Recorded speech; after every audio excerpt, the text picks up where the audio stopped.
श्री कृष्ण कहते हैं, जिसने अपने भीतर की छाया पर विजय पा ली, उसे कोई नहीं हरा सकता।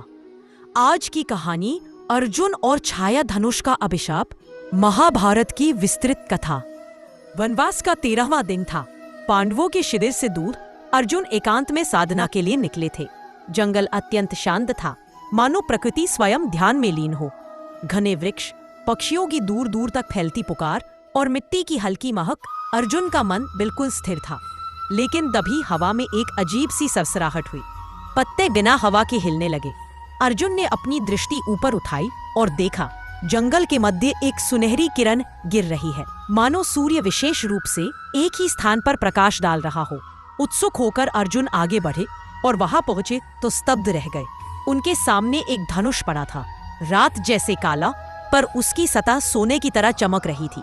सबसे विचित्र बात यह थी कि धनुष बिल्कुल भौतिक दिखता था, लेकिन उसकी कोई छाया नहीं थी। अर्जुन ने फुसफुसाते हुए कहा, यह साधारण अस्त्र नहीं है। जैसे ही अर्जुन धनुष के नजदीक पहुंचे, हवा भारी हो गई। उनके कानों में अजीब सी फुसफुसाहट गूंजने लगी। अचानक जमीन कांपी और धनुष से काला धुआं उठकर एक भयानक लंबी छाया के रूप में साकार हो गया। वह छाया गूंजी, मैं छाया धनुर्धर हूँ, कभी देवताओं को चुनौती देने वाला महान योद्धा। पर अभिमान ने मुझे पतन दिया। देवताओं ने मुझे श्राप दिया कि मैं संसार से मिट जाऊं, पर मेरा अहंकार अमर रहेगा, छाया बनकर। अर्जुन ने त्वरित प्रश्न किया, तुम्हारा उद्देश्य क्या है? छाया हंसी, एक भयावह गर्जना जैसी हंसी। मैं उस योद्धा की प्रतीक्षा में हूँ जो स्वयं को अजेय समझे और अपने ही अस्त्रों से हार जाए। छाया ने अर्जुन पर हमला किया। अर्जुन ने तेजी से एक तीर छोड़ा, लेकिन तीर छाया के आर पार होकर घूमकर उसी पर लौट आया। अर्जुन ने दूसरा तीर चलाया, वही हुआ। तीसरा, चौथा, पांचवा, हर तीर वापस उन्हीं पर आकर लगा। अर्जुन पीछे हट गए। ये युद्ध शक्ति का नहीं, बुद्धि का था। लेकिन तनाव बढ़ता गया। उनकी सांसें तेज हो गई, शरीर कांपने लगा। मन में शंका उठी, क्या आज गांडीव भी मेरी रक्षा नहीं करेगा? छाया धनुर्धर गर्जा, तुम महाबली हो, तुम विजेता हो। देखो, तुम्हारा हर अस्त्र तुम्हारे ही खिलाफ है। अर्जुन मानसिक रूप से टूटने लगे। अहंकार, भय, शंका तीनों एक साथ मन पर वार कर रहे थे।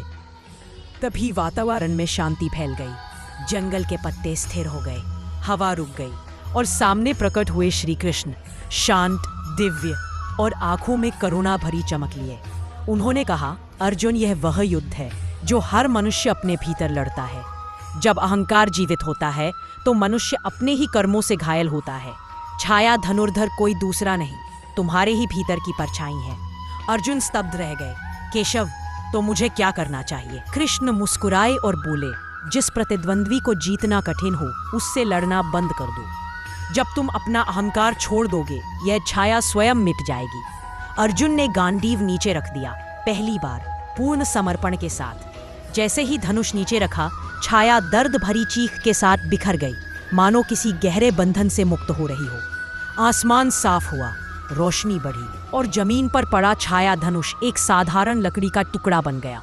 कृष्ण ने अर्जुन के कंधे पर हाथ रखकर कहा, अर्जुन, याद रखो, अपने भीतर की छाया को हराने वाला ही सच्चा योद्धा है। अर्जुन के नेत्र नम हो गए। वह झुककर बोले, माधव, आज मैंने जाना कि युद्ध रणभूमि में नहीं, मन के भीतर जीता जाता है।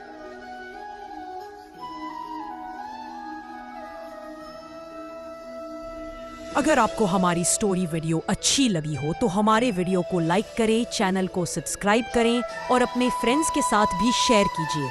और कमेंट में बताइए कि कैसी लगी आपको ये स्टोरी। धन्यवाद।